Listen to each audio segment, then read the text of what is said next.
এই শহরে আমার কেউ চিনে না, অচেনা থেকে কেউ আমার পাত্তা দিল না। রিক্সা চালাইতে গেলাম, আমি নতুন দিকে আমার কেউ রিক্সাও ভাড়া দিল না। এখন আমি কই যামু, কি করে খামু? কিরে, কি হয়েছে তোর? কি শোনা আচ্ছা, তোর বাড়ি কই? ভাই, আমার বাড়ি গাইবান্ধা। তো এখানে কি কারো বাসায় বেড়াইতে আইসোস? না তুই এই জায়গায় চাকরি করতেও আসস নাই, কারো বাসায় বেড়াইতেও আসস না, এই জায়গায় বসে আসস কেন? তুই এই জায়গায় থাকিস না, জায়গাটা কিন্তু ভালো না, পরে তোর সাথে খারাপ কিছু হয়ে যেতে পারে। ভাই, আমার সাথে আর খারাপ কি হইব? যা হবার তো আমার সাথে খারাপ হয়েই গেছে। আমার সাথে খারাপ কিছু হওয়ার আর নাই ভাই। কি হয়েছে? তুই কান্নাকাটি করতেছস কেন? কি হয়েছে তোর? ভাই, আমি বাড়ি থেকে রাগ করে চলে আইছি। বাড়ি থেকে রাগ কইরা তুই এখানে কার কাছে আসছস? জানি না ভাই, তো তুই এখন কি করবি? তাও জানি না। এ, তুই কি পাগল ছাগল? এই বয়সে কেউ রাগ কইরা বাড়ি ছাড়ে? তুই এলাকায় থাকবি, কাজ কাম করবি, ঘুরে ফেরা বেড়াবি। তুই গ্রাম ছাইরা ঢাকা আইসস কেন? একটু খুললে কত আমারে। ও ভাই, তাহলে শুনেন, আমার আব্বা আমাদের গ্রামের মাতাব্বরের কাছ থেকে সুদের উপরে টাকা আইনা আমার চাচারে দিছে।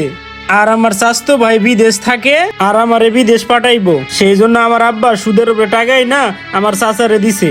আর এখন আমার চাচতো ভাই আমারে আর বিদেশ নেয় নাই, আর সুদে নেওয়া টাকার জন্য মাতবরে এখন চাপ দিতেছে। সেই টাকা দেওয়ার ডেটও চলে আইছে। আমার চাচতো ভাই আজ নয় কাল নয় 6-7 মাস ধরে ঘুরাইতেছে আমারে বিদেশ নিয়ে যাইবো, কিন্তু আমারে নেয় না। আর এদিকে সুদের টাকার জন্য মাতবরে আমার আর আব্বারে চাপ দিতেছে। এখনো তো আমরা সুদের টাকা দিতে পারি নাই। আর এই সুদের টাকা দিতে না পারায় আমার আব্বা একদিকে আর আমি একদিকে হাঁটা শুরু করছি ভাই। আমার চাচতো ভাই আমার টাকা মাইরে দিছে ভাই। আর অনেক কষ্ট করে ভাই আমি গ্রাম থেকে শহরে চলে আইছি। আর শহরে চলে আইছি ভাই একটা কাজ কাম কইরা, টাকা পয়সা ইনকাম কইরা, মাতবরে সুদের টাকা সুদ কইরা, তারপর আমি গ্রামে ঢুকবো ভাই। এর আগে ভাই আমি এলাকায় যাবো না। তুই ভালো কাজই করছস বাড়ি থেকে চলে আইসা। তুই ভালো কাজই করছস। ও সুদের টাকা দিছে, আর সুদের টাকা কি এত তাড়াতাড়ি দেওয়া যায়? আর তুই ছেলে মানুষ, ঢাকা শহরে আইসস, কাম কাজ করবি, টাকা পয়সার অভাব হবে না। তুই বেটা ছেলে মানুষ, এই জায়গায় বইসা বিডি মানুষের মতো কান্তাছিস কা? ভাই, তাহলে আমি এখন কি করবো, কই যাবো, কি খামো? আমি তো কোনো কিছু চিন্তা করে পাইতেছি না। এখন আমার গাড়ির নিচে জীবন দেওয়া ছাড়া কোনো উপায় নাই।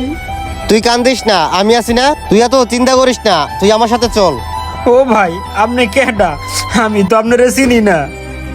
আরে পাগল, এখানে তো তোর কোনো আত্মীয় স্বজন নাই, আমি তোর আপন ভাইয়ের মতো। তুই আমার প্রতি বিশ্বাস রাখতে পারোস। তুই চল আমার সাথে এখন। ঠিক আছে ভাই, তাহলে চলেন। ও ভাই, আমার যেহেতু আপন ভাই বানাইছেন, তাহলে আমারে ঢাকা শহরে ভালো একটা কাজ ধরাইয়া দেন। আর আমাদের গ্রামের মাতবরের সুদের টাকা শেষ করতে হইব ভাই। ও খালি প্রতি মাসে মাসে সুদের টাকা অনেক বাড়ায়। ভাই, আমি আপনার সাথে থাকবো আর মন দিয়ে কাজও করব। আর ঢাকা শহরে সেই অচেনা ভাইটা আমার সাথে খুব ভালো ভালো কথা করছিল, আমার হাত ধরেই পারাপার করতো রাস্তা। আল্লাহ মনে হয় আমার সঠিক সময় সঠিক মানুষের সাথে পরিচয় করাইয়া দিছে। তাই আমি সুযোগটা হাতছাড়া না করে ভাইয়ের সাথে সাথে হাঁটলাম কাজের উদ্দেশ্যে। এই জায়গা ব। ও ভাই, আমারে আপনি কার দোকানে নিয়ে আইলেন? তুই চিন্তা করিস না, এই দোকান আমার। সকাল থেকে কিছু খাইছস? আর কি বলতাছেন ভাই, সকাল থেকে থাকতো দূরের কথা, আমি কাল রাত থেকেই কিছু খাই নাই। আর আমার কাছে ভাই 20,000 টাকা আছে, আমি এই টাকা ভাঙ্গিয়াও কিছু খাই নাই।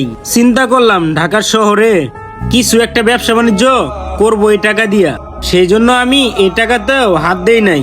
আর ঢাকার শহরে আইসে আমি যখন নামলাম, এই শহরের মানুষ জানি কেমন কেমন, কেউ কাউরে চিনে না, ডাকলেও কথা কয় না। ভাই, আপনি না অনেক ভালো, আপনি না আমারে আপন ভাইয়ের পরিচয় দিয়া ডাইকে আনছেন। ও ভাই, আমি আপনার একটা কথা কমু, আমারে ঢাকা শহরে একটা ব্যবসা ধরাই দিবেন? আচ্ছা, তুই একটু দাঁড়া, আমি একটা টুল নিয়ে আসতেছি। মিস্ত্রি আইবো তো, ওরা এই জায়গায় বসে কাজ করবো। আচ্ছা ভাই, ঠিক আছে। এই নে, এইটার উপরে ব। এ থাম, তুই যে 20,000 টাকার কথা বললি, টাকা কি তোর সাথে আছে? হ ভাই, ওই 20,000 টাকা আমার সাথেই আছে। কি, তুই 20,000 টাকা ঢাকা শহরে 2 দিন নিয়ে ঘুরে বেড়াইতেছ? তোরে যে মাইরা মানুষের টাকাগুলো যে নিয়ে যায় না, এটা তো তোর কপাল বলো। আরে ভাই, আপনি এসব কি বলতেছেন? আমার টাকা মানসি নিব কেন? আরে গাধা, টাকা কি মানুষে নেবে? টাকা তো নেবে অমানুষের গুলা। টাকা তো নেবে ছিনতাইকারীরা, ডাকাতেরা। ঢাকায় তো ছিনতাইকারী অমানুষের অভাব নাই। ভাই এখন তো ছিনতাইকারী অমানুষ, এখন আর আমার থেকে টাকা নিতে পারবো না। আপনি আমার ভাই আছেন না, আপনারে দিয়া এখন আমার একটু সাহস আইছে। ভাই আমারে নিয়ে কি চিন্তা করলেন? আমারে কি ব্যবসা ধরায় দিবেন? তোরে নিয়া মার্কেটে যাই কিছু কেনাকাটা করে দেবো, আর তুই তো 2 দিন ধরে কিছু খাস নাই, তোরে কিছু খাওয়াবো। কাজের প্ল্যান পরে এসে করবো না, আর এটা তো আমার দোকানই। কাজের কি অভাব আছে এটা নিয়ে তোর টেনশন করতে হবে না, আর এটাই তো আমার দোকান। ভাই ওই টাকা আমি নষ্ট করব না, আর এখন কিছু আমি খাবো না, আর এখন আমার কাপড় চোপড়েরও দরকার নাই। ওই টাকাটা আমার বিপদের সময় দরকার লাগবে। আমি কি তোর কাছে কোনো টাকা চাইছি? তোরে খাওয়াবো, মার্কেট করাবো, সব আমার টাকাই। তোর টাকাটা আমার কাছে দে, আমি যাইয়া তোর বাবির কাছে টাকাটা রাখে আসি। না ভাই, টাকাটুকু আপনার কাছে দেওয়া লাগবে না, টাকাটা আমার কাছে থাক, আমি রাখি। আরে পাগল, ঢাকা শহরে এত টাকা নিয়ে চলাফেরা করা যাইবো না। টাকাগুলো আমার কাছে দে, তোর বাবির কাছে নিয়ে যাইয়া রাইখা দিয়ে আসি। তুই টাকাগুলো আমার কাছে দে, আমার বাসা তো দোকানের পিছনেই, 5 মিনিট সময় লাগবে। তাই? তা ভাই আমিও আপনার সাথে যাই, হাত মুখ ধুয়ে আসবো। তোর আসতে হবে না, তোর এই অবস্থায় দেখলে তোর ভাবি আমারে বকাবকি করবো। আচ্ছা ভাই ঠিক আছে, আমি দিতেছি। আরে দে টাকাটা, এদিকে দে। এত চকচকে টাকা কই পেয়েছিস তুই? ভাই ব্যাংকে রাখছিলাম, অনেক কষ্ট করে টাকাগুলো জমাইছি ভাই। আচ্ছা তুই থাক, আমি আসতেছি। হ্যাঁ আচ্ছা ভাই তাড়াতাড়ি আসেন। তারপরে সেই ভাইটা টাকা রাখিয়ে আসতে গেল ভাবির কাছে। মনে করলাম ভাইটা যেহেতু এত ভালো, টাকাটা কাছে রাখলে হারায় যাইতে পারে, এই জন্য আমি ভাইয়ের কাছেই দিলাম। ভাই এই কি হয়েছে ভাই? আপনি কেডা? আমি কেডা মানে? তুই এই দোকানে বসে রয়েছিস কে? আজব কথা তো, আমি হইলাম এই দোকানদারের ছোট ভাই। এই তুই দোকানদারের ছোট ভাই হইলে আমি কেডা? তুই কেডা? তোর আব্বারে যায় জিগা, তুই কেডা? আব্বার কাছে শুনবো মানে? এই বেটা, এটা আমার আব্বার দোকান, আর আমার বাবার কোনো ছোট বাইরেই নাই। আর তুই এই জায়গায় বসে রয়েছিস কে? আর তোর ভাইয়ের নাম কি? ভাই আসলে তো আমার ভাইয়ের নাম মনে নাই, আর আমারে বসায় থুয়া ভাই একটু বাড়িতে গেছে, দোকানের পিছে নাকি ভাইয়ের বাসা। আরে বলদের করে বলত, দোকানের পিছে কোনো বাড়িঘর নাই, দোকানের পিছনে ফাঁকা মাঠ। কি কইতাছেন ভাই? দোকানের পিছে বাড়ি ঘর নাই, পুরা ফাঁকা মাঠ? ও আল্লাহ, ওই লোক আমার 20,000 টাকা নিয়ে গেছে।